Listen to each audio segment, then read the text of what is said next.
તો નમસ્કાર વિદ્યાર્થી મિત્રો, આપ સૌનું ફરી એકવાર સ્વાગત છે ઓક્સફોર્ડ સ્કૂલ ઓફ સાયન્સના કોમર્સ વિભાગની અંદર ધોરણ 11 વિષય આંકડાશાસ્ત્ર. છેલ્લે આપણે પ્રત્યક્ષ તપાસ વિશે માહિતી મેળવી. પ્રત્યક્ષ તપાસનો અર્થ જોયો, પ્રત્યક્ષ તપાસના ઉદાહરણો જોયા, પ્રત્યક્ષ તપાસના લાભ જોયા અને પ્રત્યક્ષ તપાસના ગેરલાભ જોયા. આ બધી બાબતોનો છેલ્લા લેક્ચરની અંદર આપણે અભ્યાસ કર્યો, પણ આપણો મુખ્ય જે ટોપિક છે એનો ભૂલાઈ જવો જોઈએ. મુખ્ય ટોપિક શું છે? તો કે પ્રાથમિક માહિતી એકત્રિત કરવાની રીતો. આપણો મુખ્ય ટોપિક શું છે? તો કે ભાઈ પ્રાથમિક માહિતી એકત્રિત કરવાની રીત. તો કે ભાઈ પ્રાથમિક માહિતી એકત્રિત કરવાની મુખ્ય કેટલી રીત છે? તો પ્રાથમિક માહિતી એકત્રિત કરવાની મુખ્ય 3 રીત છે. કઈ કઈ? પ્રત્યક્ષ તપાસ, પરોક્ષ તપાસ અને ત્રીજી કઈ? તો કે પ્રશ્નાવલીની રીત.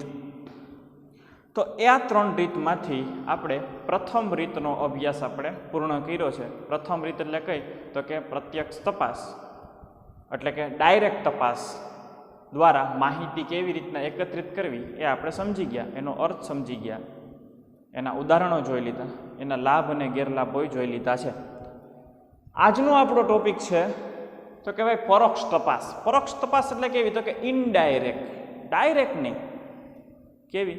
તો કે ઇનડાયરેક્ટ તપાસને પરોક્ષ તપાસ કહેવાય. અને જે તપાસ દ્વારા જે પ્રાપ્ત થાય એને માહિતી કહેવાય. હું શું કહું સમજાય છે? તો કે પરોક્ષ તપાસ દ્વારા જે માહિતી, જે કાંઈ ઇન્ફોર્મેશન એકત્રિત કરવામાં આવે એને માહિતી કહેવાય. તો પરોક્ષ તપાસ, જેને આપણે ઇનડાયરેક્ટ શબ્દ વડે પણ ઓળખી શકીએ છીએ, કે ઇનડાયરેક્ટ શબ્દ જ એમ કહે છે કે આમાં કોઈ જાતનું ડાયરેક્ટ કોઈ પણ સંપર્ક થતો હશે નહીં.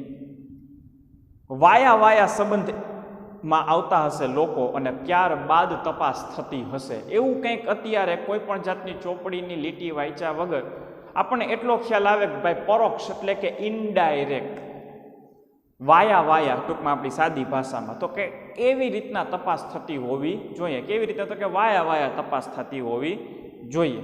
તો એ વાત સાચી છે, કારણ કે નામ જ એમ કહે છે કે ઇનડાયરેક્ટ એટલે કે પરોક્ષ, એટલે ક્યાંક વાયા તપાસ થતી હશે. એ 100% પાકી વાત છે. ચોપડીની અંદર જઈએ, ચોપડીની વાક્યો જોઈએ, એના અંદર આપેલા મુદ્દા છે એ જોઈએ. એ પહેલાં સાદી સિમ્પલ ભાષાની અંદર પરોક્ષ તપાસ એટલે શું એ આપણે સમજી લઈએ, એટલે આપણને ચોપડીની જે કંઈ માહિતી આપી એ વ્યવસ્થિત રીતના સમજાય. તો કે ભાઈ છેલ્લા લેક્ચરની અંદર વાત થઈ તો કે ભાઈ માહિતીનું આદાન પ્રદાન કરવું હોય તો એની માટે હંમેશા 2 પક્ષ જરૂરી છે. કોણ કોણ? તો કે એક જે પ્રશ્ન પૂછે એ, અને બીજો કોણ? તો કે જવાબ આપે તે. છેલ્લા લેક્ચરોની અંદર આપણે ચર્ચા થઈ કે ભાઈ માહિતીનું આદાન પ્રદાન કરવું હોય તો કેટલા પક્ષ જરૂરી છે? તો કે ઓછામાં ઓછા 2 પક્ષની જરૂરિયાત હોય. કયા 2 પક્ષ? તો કે એક જે પ્રશ્ન પૂછતો હોય એ, એટલે કે જે માહિતી ઉઘરાવવા માંગતો હોય એ પક્ષ, અને બીજો કોણ? તો કે જે જવાબ દેતો હોય, એટલે કે ઉત્તરદાતા હોય એ બીજો પક્ષ. બરાબર. પરોક્ષ તપાસની અંદર થોડોક ફેરફાર થશે. પરોક્ષ તપાસની અંદર કુલ 3 પક્ષ આવી જશે. ડાયરેક્ટ એટલે કે પ્રત્યક્ષ તપાસની અંદર કેટલા પક્ષ હતા? તો કે 2 પક્ષ. ક્યાં? તો કે પ્રશ્ન પૂછનાર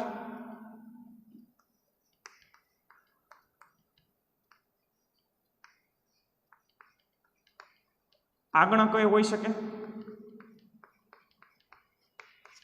અને બીજો પક્ષ કોણ હતો? આ પ્રથમ પક્ષ. બીજો પક્ષ કોણ હતો? તો કે ઉત્તરદાતા.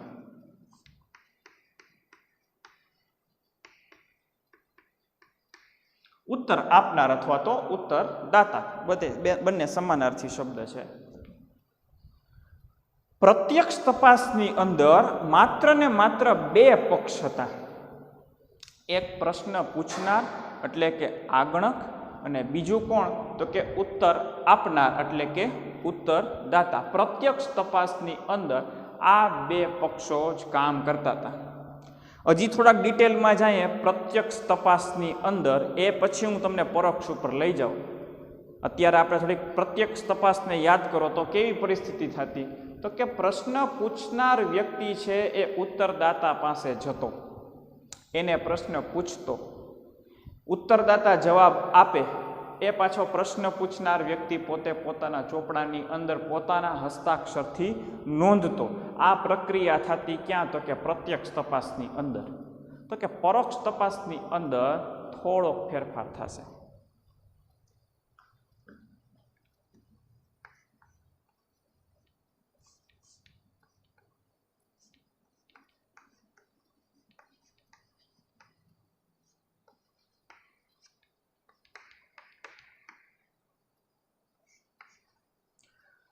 કે પરોક્ષ તપાસની અંદર શું થશે? તો કે પરોક્ષ તપાસની અંદર છે ને 3 પક્ષ હશે.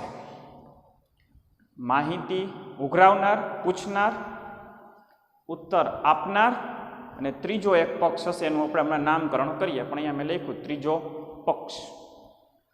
ક્યારે એવું થશે? તો કે પરોક્ષ તપાસ જ્યારે કરવાની થાય ત્યારે આવી પરિસ્થિતિ, એટલે કે 3 પક્ષો હશે.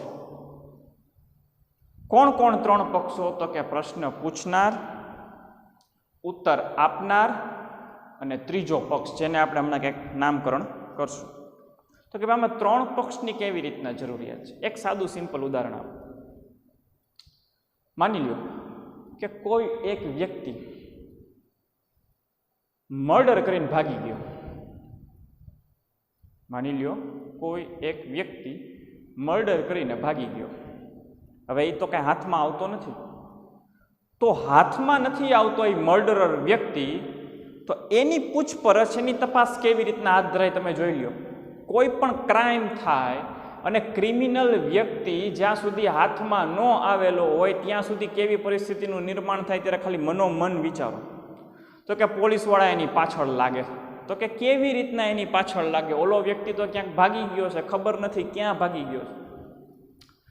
તો કે પોલીસવાળા શું કરે? તો કે એના ફેમિલી મેમ્બરને પકડે એટલે ઇન ધ સેન્સ કે એની પાસેથી પૂછપરછ કરે કે ભાઈ આ વ્યક્તિ ક્યાં ભાગી ગયો ને શું છે ને શું નહીં. બીજું તો કે ના જે મર્ડરર વ્યક્તિ છે એની આજુબાજુના લોકોને પૂછે કે ભાઈ વ્યક્તિ કેવો છે ને ક્યાં ભાગી ગયો હોય છે ને તમને શું લાગે છે કે ભાઈ ક્યાં ભાગ્યો હોઈ શકે, ક્યાં હંતાણો હોઈ શકે, તમને શું લાગે છે, એ માહિતી એકત્રિત કરે.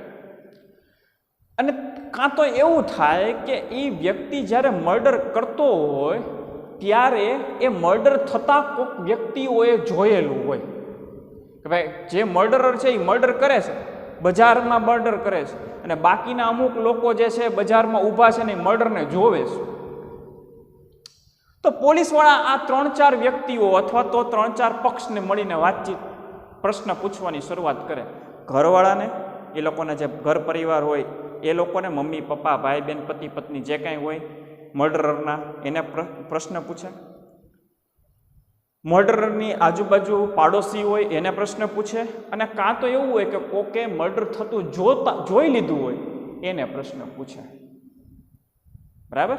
તો જો તમે એની અંદર પક્ષ કેટલા થયા તમે જોઈ લો. એક તો પોલીસવાળા, એક મર્ડરર ખુદ કે જેણે આ ક્રાઇમ કર્યું છે એ, અને ત્રીજો કોણ પક્ષ છે? તો કે ત્રીજો પક્ષ તો કે મર્ડરરની આજુબાજુ રહેતા વ્યક્તિઓ, આજુબાજુ એટલે સગા સંબંધી, પાડોશી અથવા તો જેણે મર્ડર થતું હોય એ જોયો હોય એવા વ્યક્તિ. તો આ કેસની અંદર કેટલા વ્યક્તિઓ, કેટલા પક્ષ થયા? તો કે 3 પક્ષ થયા. ક્યાં ક્યાં? એક પોલીસવાળા, એક મર્ડરર, અને ત્રીજું કોણ? તો કે એની આજુબાજુના વ્યક્તિઓ અથવા તો જેણે મર્ડર થતા જોયું હોય એવા વ્યક્તિઓ. ખ્યાલ આવે છે? આવું થઈ શકે ને, કારણ કે મર્ડરર જેણે મર્ડર કર્યું છે એ વ્યક્તિ તો ક્યાંક નાસી ચૂક્યો છે, એ તો મળતો નથી. બરાબર? તપાસ તો કોની પાસે કરવી? તો કે મર્ડરર પાસેથી તપાસ કરવી. પણ મર્ડરર ક્યાં હાથમાં આવ્યો છે? સમજાય છે આખી બાબત? તો આવી પરિસ્થિતિની અંદર 3 પક્ષનું જો સર્જન થયું, જે આપણે મેં અહીંયા લખ્યા છે, ખ્યાલ આવે? તો ક્યારેક એવી પરિસ્થિતિ આવી જાય કે જે મુખ્ય ઉત્તરદાતા હોય ને, જે મુખ્ય ઉત્તરદાતા કે જેની પાસેથી આપણે પૂછપરછ કરીને માહિતી એકત્રિત કરવાની છે, એ ઉત્તરદાતા જે વ્યક્તિ છે ને એ જ આપણા હાથમાં ન હોય. સમજાય છે? ક્રાઇમ ક્રિમિનલ વ્યક્તિ હોય એ જ ભાગી ચૂક્યો છે. મુખ્ય પ્રશ્ન કોને પૂછવાના છે? મુખ્ય માહિતી કોની પાસેથી એકત્રિત કરવાની છે? તો કે ક્રિમિનલ પાસેથી. એટલે કે કોની પાસેથી? ઉત્તરદાતા પાસેથી, એ ક્રિમિનલ પાસેથી. પણ એ ક્રિમિનલ તો છે જ નહીં, એ ક્રિમિનલ તો છે જ નહીં, તો ક્યાંક ભાગી ગયો છે. તો આવી પરિસ્થિતિનું નિર્માણ થાય ને ત્યારે તમે ડાયરેક્ટ તપાસ કરી જ ન શકો. આવી પરિસ્થિતિનું જ્યારે નિર્માણ થાય ને ત્યારે તમે પ્રત્યક્ષ તપાસ કરવા ધારો તોય ન કરી શકો, કારણ કે મુખ્ય ઉત્તરદાતા જ મિસિંગ છે. ખ્યાલ આવે છે? મગજમાં ઉતરે છે આખી બાબત? સમજાય છે કે ભાઈ જે વ્યક્તિ જેને પકડીને કે જેની પાસેથી માહિતી એકત્રિત કરવાની છે એ વ્યક્તિ જ ક્યાં? તો કે તો ભાગી ગયો છે. આવી પરિસ્થિતિની અંદર તમે પ્રત્યક્ષ એટલે કે ડાયરેક્ટ તપાસ કરી જ ન શકો. એની માટે તમારે પરોક્ષ એટલે કે ઇનડાયરેક્ટ તપાસ જ કરવી પડે. સમજાય છે આખી બાબત? કહેવાનો સાર તો પરોક્ષ તપાસની અંદર 3 પક્ષ હશે. પ્રથમ પક્ષ, બીજો પક્ષ અને ત્રીજો પક્ષ. આપણા ઉદાહરણની અંદર વાત કરીએ તો કે ભાઈ પોલીસ વાળા છે ને આપણે પ્રથમ પક્ષ કહી દઈએ, પ્રશ્ન પૂછનાર. જે ક્રિમિનલ છે, જે મર્ડર કરીને ભાગી ગયો છે, એને આપણે બીજો પક્ષ કહી દઈએ. અને ત્રીજો પક્ષ કોણ?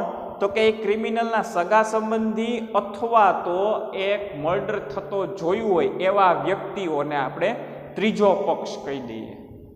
જો વસ્તુ સમજી લેજો, પોલીસ વાળા છે એ પ્રથમ પક્ષ કહી દઈએ, જે ક્રિમિનલ જે મર્ડરર છે એને આપણે બીજો પક્ષ કહી દઈએ, ઉત્તરદાતા. ને ત્રીજો પક્ષ કોને કેવો છે? તો કે એ ક્રિમિનલના સગા સંબંધી, પાડોશી અથવા તો જેણે એ ક્રાઇમ થતા જોયું હોય એને આપણે આ ત્રીજો પક્ષ કહી દઈએ. તો હવે આખી પરિસ્થિતિ વિચારો શું થાય. પકડવો છે કોને? આને, એટલે કે ક્રિમિનલને. એ હાથમાં આવતો નથી, એ ક્યાંક ભાગી ગયો છે. તો એ વ્યક્તિ જે ભાગી ગયો છે એને પકડવા માટેનો પોલીસવાળા માટે શું રસ્તો? તો કે એના સગા સંબંધી અથવા તો પાડોશી પાસેથી તપાસ કરો. જે વ્યક્તિ એ મર્ડર થતા જોયું છે એને પૂછતાછ કરો. એના જે ફેમિલી મેમ્બર છે એની પાસેથી એ ક્રિમિનલનો ફોટો લઈ લ્યો. એ કેવો દેખાય છે, એને એ મર્ડર થતી વખતે કેવા કલરનો શર્ટ પહેર્યો હતો, અને એ ગાડીમાં આવ્યો હતો, બાઇકમાં આવ્યો હતો, કેવી રીતના એ આવ્યો હતો મર્ડર કરવા માટે, અને કેવી રીતના એ ભાગી ગયો છે, એ બધી માહિતી એકત્રિત કરો અને પછી ઇન્વેસ્ટિગેશન કરો અને પછી તમે એને ક્રિમિનલને પકડો. ખ્યાલ આવે? પરંતુ જ્યાં સુધી ક્રિમિનલ મળ્યો નથી ત્યાં સુધી તમારે પૂછપરછ કોને કરવાની છે? તો કે આ ત્રીજા પક્ષ પાસેથી જ પૂછપરછ થાય, બીજા કોઈ પાસેથી પૂછપરછ થશે જ નહીં. જ્યાં સુધી ક્રિમિનલ તમારા હાથમાં નથી ત્યાં સુધી કોણ ઉત્તરદાતા બની જશે? કોણ જવાબ આપશે? તો કે આ ત્રીજો પક્ષ. તો કે ત્રીજો પક્ષ કોણ છે? તો કે એ તો ત્રીજો પક્ષ ક્રિમિનલના સગા સંબંધી, પાડોશી અથવા તો એ મર્ડર થતા જોયું એવા ચશ્મદીદો છે. ખ્યાલ આવે છે? એટલે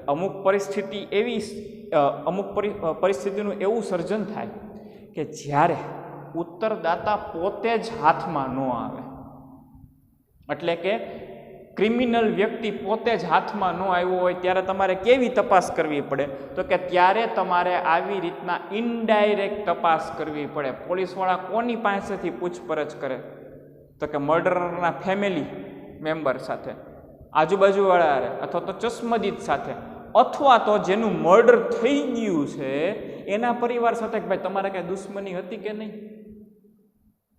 પણ મુખ્ય ઉત્તરદાતા તો આપણી પાસે છે નહીં. આવી પરિસ્થિતિનું જ્યારે નિર્માણ થાય ત્યારે તમારે કમ્પલસરી પરોક્ષ તપાસ એટલે કે ઇનડાયરેક્ટ તપાસ જ કરવી પડશે. ખ્યાલ આવે છે? થોડીક આમ મગજ ખુલતું હોય એવું લાગે છે કે ભાઈ હા આવું બની શકે. આવી પરિસ્થિતિનું નિર્માણ માર્કેટમાં આપણે જોઈએ છીએ, પિક્ચરમાં આપણે જોઈએ છીએ કે આવું થઈ શકે. ખ્યાલ આવે છે? તો આવી પરિસ્થિતિ, ઘણી બધી આવી બધી પરિસ્થિતિ હોય. તમે વિચાર કરી લો, કાશ્મીરની અંદર આતંકવાદીઓ સાથે રોજ કંઈક ને કંઈક બાંધવાનું થાય છે. તો આતંકવાદીઓ વિશેની માહિતી કેવી રીતના મળતી હોય? તો કે ભાઈ અહીંયા આતંકવાદી છુપાયેલો છે, એવી ખબર કોણ આપતું હોય? તો કે એવી ખબર આ ત્રીજો પક્ષ જ આપતું હોય. આતંકવાદી ખુદ થોડો કહેશે કે હું અહીંયા છુપાણો છું, અહીંયા મને આવીને તમે મારી જાઓ. ખ્યાલ આવે છે આખી બાબત? તો આવું બનતું હોય ક્યારેક. આવી પરિસ્થિતિનું જ્યારે નિર્માણ થાય ત્યારે તમે પ્રત્યક્ષ એટલે કે ડાયરેક્ટ એટલે કે આપણી જે પહેલી રીત છે એવી તપાસ તમે કરી જ ન હો. ત્યારે તમારે કમ્પલસરી તમારે આ પરોક્ષ રીત અને આવા 3 પક્ષની સાથે મળીને જ તમારે માહિતી એકત્રિત કરવાની હોય. કારણ કે આ વ્યક્તિ જે આપણો મુખ્ય ઉત્તરદાતા છે એ છે જ નહીં આપણી પાસે. ખ્યાલ આવે? બીજું એક ઉદાહરણ આપું પરોક્ષ તપાસ માટેનું. તો કે ભાઈ બીજું ઉદાહરણ શું હોઈ શકે? તો કે આપણે છેલ્લે જ્યારે આપણે પ્રત્યક્ષ તપાસ ભણતા હતા ને ત્યારે એક એમાં સાણંદવાળું, અમદાવાદના સાણંદ તાલુકા વિશેની માહિતીનું એક ઉદાહરણ હતું. ખ્યાલ હોય તો તમે વાંચી લેજો. તો કે ભાઈ એક આગણક છે, એને અમદાવાદના સાણંદ તાલુકાના ખેડૂતો વિશેની માહિતી એકત્રિત કરવી હતી. તો આપણે શું ભણ્યા? તો કે આગણકે એ ખેડૂતો પાસે જઈ એટલે કે સાણંદમાં જઈ અને પછી એક ખેડૂતને મળીને માહિતી એકત્રિત કરવી પડશે. આ ડાયરેક્ટ એટલે કે પ્રત્યક્ષ રીત હતી. એનું એ ઉદાહરણને આપણે પરોક્ષમાં કેવી રીતના થાય, આખી ઘટના કેવી રીતના બને એ સમજવું હોય તો માની લ્યો કે ગવર્મેન્ટ એટલે કે સરકાર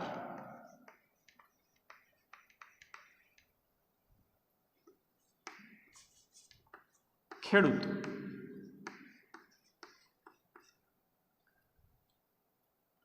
ને ત્રીજું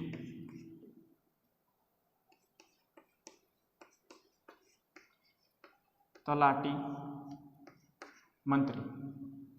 પ્રથમ પક્ષ સરકાર જેને માહિતી એકત્રિત કરવી છે, બીજો પક્ષ ખેડૂત કે ખેડૂત પાસેથી માહિતી એકત્રિત કરવી છે, અને ત્રીજો પક્ષ છે એ તલાટી મંત્રી. તમે જોજો શું થાય છે. સરકાર પાસે સમય નથી, સરકાર પાસે તપાસ કરવા માટે માણસો એટલે કે આગણકો નથી, સરકાર પાસે આગણકોને ચૂકવવા માટેના નાણાં પણ નથી. આવી પરિસ્થિતિની અંદર સરકારને તપાસ કરવી છે. કોની? તો કે અમદાવાદના સાણંદ તાલુકાના રહેલા ખેડૂતો વિશેની. ખ્યાલ આવે? તો એ શું કરશે? સમય નથી, માણસો નથી અને નાણાંય નથી. આ પરિસ્થિતિની અંદર એ શું કરશે? તો કે ખરેખર પ્રશ્ન પૂછનાર કોણ છે? તો કે માહિતી એકત્રિત કરનાર કોણ છે?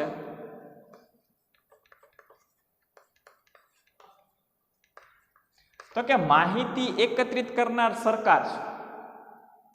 જવાબ આપનાર એટલે કે ઉત્તરદાતા કોણ છે? તો કે ખેડૂત છે, કારણ કે ખેડૂત વિશે માહિતી લેવાની છે. પણ જવાબ આપે છે કોણ?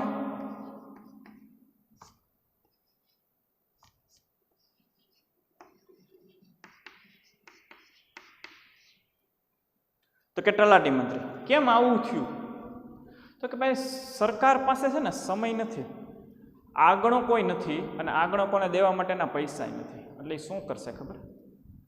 જે તે તાલુકાનો તલાટી મંત્રી હોય ને, જે તે તાલુકાનો તલાટી મંત્રી હોય ને, એને એના તાલુકાના તમામ પ્રકારના ખેડૂતો અને ખેત પેદાશો વિશેની માહિતી એની પાસે ઓલરેડી હોય જ. ખ્યાલ આવે છે? તો એ સરકાર શું કરશે ખબર? ખેડૂતનો સંપર્ક કરવાને બદલે ડાયરેક્ટ સરકાર તલાટી મંત્રીનો સંપર્ક કરશે ને એમ પૂછી લે, બોલ ભાઈ આટલી માહિતી આપ, કેટલા ખેડૂતો, કેટલો પાક થયો, કેટલો વરસાદ થયો, કેટલો બળી ગયો, શું થયું કહી દે. ડાયરેક્ટ જવાબ મળી જાય. કોની પાસેથી? તો કે તલાટી મંત્રી પાસેથી આખા તાલુકાના તમામે તમામ ખેડૂતો વિશે, ખેતરો વિશે અને પાક વિશે માહિતી મળી જાય. ઇનડાયરેક્ટ. ખરેખર પૂછવાનું કોને હતું? તો કે ખેડૂતોને હતું. એને પૂછવા જવા માટેનો સમય નથી, શક્તિ નથી, નાણાંય નથી. આવી પરિસ્થિતિ ઉત્પન્ન થાય કે સમય, શક્તિ, નાણાં નથી, તો તમે ડાયરેક્ટ આવી રીતના તપાસ કરી નાખો. તો કે સરકાર કોને પ્રશ્ન પૂછશે? તો કે સરકાર ડાયરેક્ટ તલાટી મંત્રીને પૂછશે કે ભાઈ બોલ, તારા તાલુકાની માહિતી આપી દે.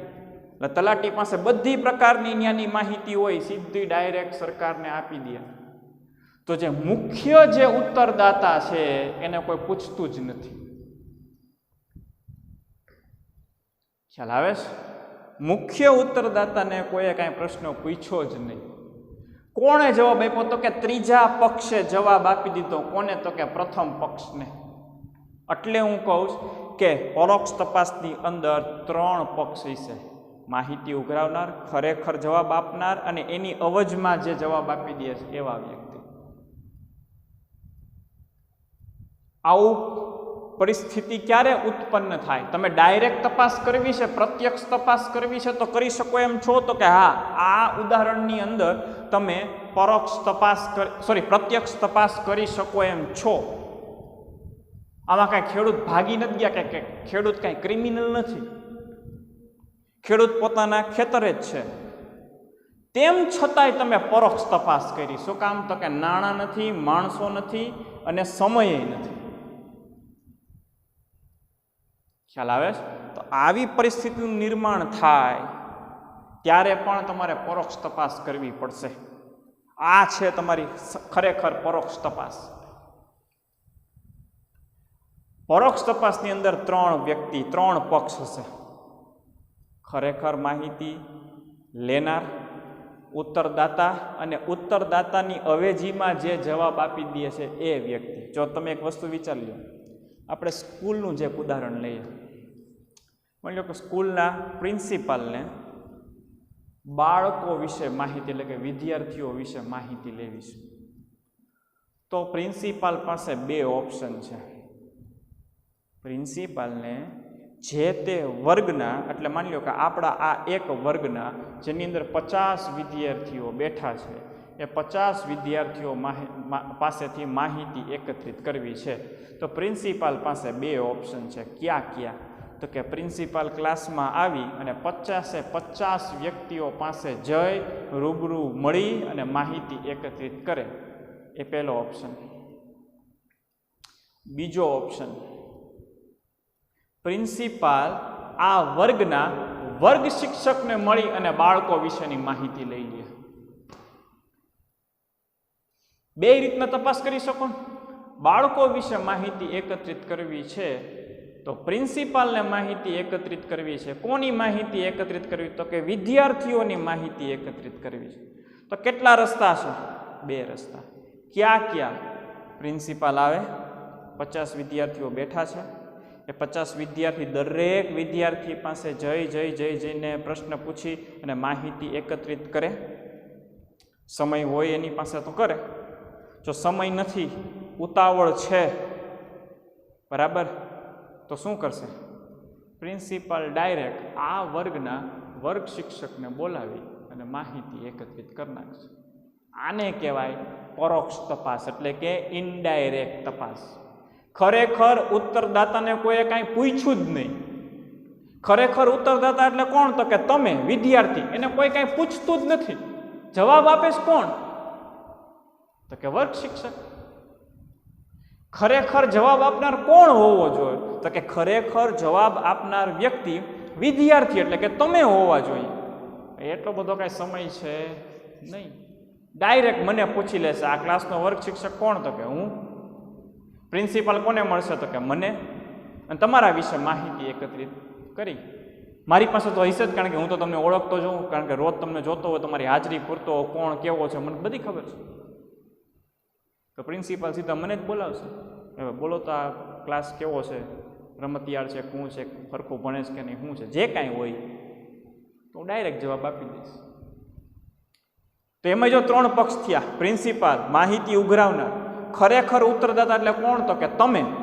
અને જવાબ કોણે આપ્યો? તો કે મેં. માહિતી તમારા વિશેની, જવાબ હું આપું છું. જો તમે સમજો આખી વસ્તુ, માહિતી તમારા વિશેની એકત્રિત કરવાની છે અને જવાબ કોણ આપે છે? તો કે હું આપું છું. આને કહેવાય પરોક્ષ તપાસ, આને કહેવાય ઇનડાયરેક્ટ તપાસ. ખ્યાલ આવે છે? તમે 2, 3, 4 ઉદાહરણ આપ્યા પરોક્ષ તપાસ માટેના. હવે આપણને જે ચોપડીની અંદર જે માહિતી આપી છે એ એકવાર જોઈ લઈએ. અર્થ અને થોડુંક બાબતો આપણને આપી જોઈ લઈએ. શું કહે છે? નીચેની પરિસ્થિતિમાં, એટલે કઈ પરિસ્થિતિમાં? તો કે આ 4 પરિસ્થિતિ આપી છે નીચેની પરિસ્થિતિમાંથી કોઈ પણ એક પરિસ્થિતિ ઉદ્ભવે ત્યારે સંશોધક તપાસ અંગેની જાણકારી ધરાવનાર સમક્ષ સંસ્થા કે વ્યક્તિનો સંપર્ક સાધે છે. કોનો સંપર્ક સાધે છે? તો કે સંસ્થા કે વ્યક્તિનો સંપર્ક સાધે છે. સંસ્થા કે વ્યક્તિ. આપણે તલાટી મંત્રીનું ઉદાહરણ લીધું, એ વ્યક્તિનો સંપર્ક સ્થાપે છે. આવી સંસ્થા કે વ્યક્તિ પાસેથી અનુરૂપ માહિતી મેળવે છે. આવી સંસ્થા કે વ્યક્તિ પાસેથી અનુરૂપ માહિતી મેળવી લે. ખરેખર જોવા જાવ ને તો જે મુખ્ય ઉત્તરદાતા છે ને એને કોઈ પૂછતું જ નથી. ખરેખર જે મુખ્ય ઉત્તરદાતા છે ને એને કોઈ આ રીતમાં પૂછતું જ નથી. ખરેખર ઉત્તરદાતા એટલે કોણ? તો કે આ ઉદાહરણની અંદર ખરેખર ઉત્તરદાતા કોણ છે? ખેડૂત. તો પ્રશ્ન કોને પૂછવા જોઈએ? તો કે ખેડૂતને. પ્રશ્ન ખેડૂતને નથી પૂછાતા, પ્રશ્ન કોને પૂછાય છે? તો કે તલાટી મંત્રીને. એટલે જ એનું નામ છે પરોક્ષ તપાસ, ઇનડાયરેક્ટ તપાસ. ખરેખર પૂછવું જોઈએ ખેડૂતને, પૂછવામાં કોને આવે છે? તલાટી મંત્રીને.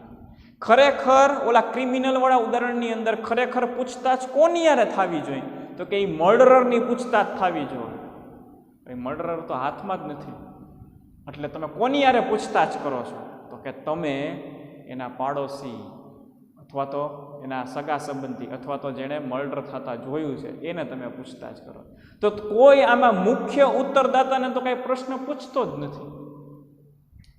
તમારું હમણાં મેં ઉદાહરણ આપ્યું કે પ્રિન્સિપાલને તમારા વિશે માહિતી એકત્રિત કરવી છે, પણ પ્રિન્સિપાલ તમારી પાસે આવતો જ નથી માહિતી એકત્રિત કરવા માટે. કોની પાસે આવે? તો કે મારી પાસે આવે છે. ખરેખર ઉત્તરદાતા તમે છો, પણ જવાબ હું આપું છું. ખરેખર ઉત્તરદાતા કોણ છો? તો કે તમે છો, વિદ્યાર્થી છો, તમારા વિશે માહિતી એકત્રિત કરવાની છે, પણ જવાબ કોણ આપે છે? હું આપું છું. ખ્યાલ આવે છે? તો આને કહેવાય પરોક્ષ તપાસ. જોઈ લો 4 કારણો. જ્યારે પ્રત્યક્ષ સ્ત્રોત અસ્તિત્વમાં ન હોય, જ્યારે પ્રત્યક્ષ સ્ત્રોત જ અસ્તિત્વમાં નથી. પ્રત્યક્ષ સ્ત્રોત અસ્તિત્વમાં ન હોય એટલે જે વ્યક્તિ પાસેથી માહિતી એકત્રિત કરવાની છે એ વ્યક્તિ જ આપણને જડતો નથી. જે વ્યક્તિ પાસેથી માહિતી એકત્રિત કરવાની છે વ્યક્તિ જ આપણને જડતો નથી. એટલે આપણે ઓલું ક્રિમિનલ વાળું ઉદાહરણ કીધું હતું ને, એ આમાં બંધ બેસે જ પૂરેપૂરું. કે ક્રિમિનલ જે છે એ પ્રત્યક્ષ સ્ત્રોત છે, પણ એ જ અસ્તિત્વમાં નથી, એ જ ભાગી ગયું. આવી પરિસ્થિતિ આવશે ત્યારે તમારે પરોક્ષ તપાસ કરવી પડશે. બીજું, પ્રત્યક્ષ તપાસ માટેનું ક્ષેત્ર ખૂબ જ વિશાળ. ડાયરેક્ટ મળીને, પ્રત્યક્ષ મળીને માહિતી એકત્રિત કરવા માટે ઘણા બધા લોકોને મળવાનું થતું હોય. જો ખૂબ ઝાઝા લોકોને મળવાનું થાય ને ત્યારે તમે પ્રત્યક્ષ તપાસ ન કરી શકો. શું કામ? તો કે પૈસા ન હોય, આગણકો ન હોય, સમય ન હોય.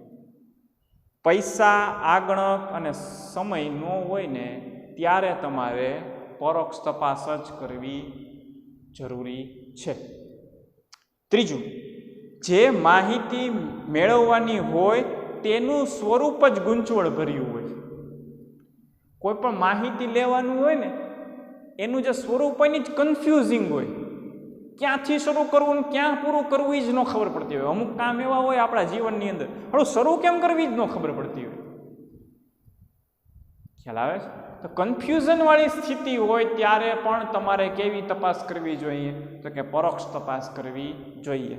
ત્યારબાદ જ્યારે પ્રત્યક્ષ તપાસ હેઠળ થતો ખર્ચ અસહ્ય હોય, હું તો એમ કહું છું ખર્ચ નહીં, સમય, શક્તિ અને ખર્ચ, આ ત્રણેય તમારી પાસે ન હોય ને, તમારી પાસે પૂરતો સમય ન હોય, એક વ્યક્તિ પાસે જઈ અને માહિતી એકત્રિત કરવાનો તમારી પાસે સમય નથી, તમારી પાસે શક્તિ નથી, એટલે કે એક વ્યક્તિ પાસે જઈને જે આગણક જે પ્રશ્ન પૂછે છે એવા આગણકો જ નથી તમારી પાસે, એને દેવા માટેનો પૈસા જ નથી તમારી પાસે, તમારી પાસે ખર્ચ કરવાની કોઈ ક્ષમતા જ નથી, શક્તિ જ નથી.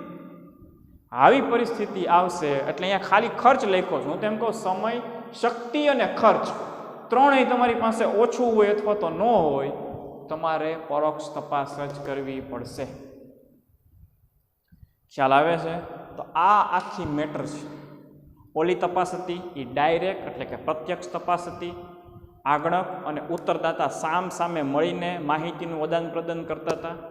આમાં આગણક એટલે કે જેને માહિતી એકત્રિત કરવી છે એ પક્ષ અને ખરેખર ઉત્તરદાતા એ બે મળતા જ નથી. જવાબ કોણ આપે? કોઈક ત્રીજો જ વ્યક્તિ જવાબ આપી દે છે. ખ્યાલ આવે છે? તો આ છે આખી પરિસ્થિતિ. તો પ્રત્યક્ષ અને પરોક્ષમાં આટલો ફેર. પ્રત્યક્ષની અંદર જો બે જ પક્ષ હતા. પ્રત્યક્ષ તપાસની અંદર કેટલા પક્ષ હતા? બે. આગણક એટલે કે માહિતી એકત્રિત કરનાર એટલે કે પ્રશ્ન પૂછનાર, અને બીજો કોણ? ઉત્તરદાતા એટલે કે જવાબ આપનાર. આમાં કેટલા પક્ષ હશે? તો કે 3.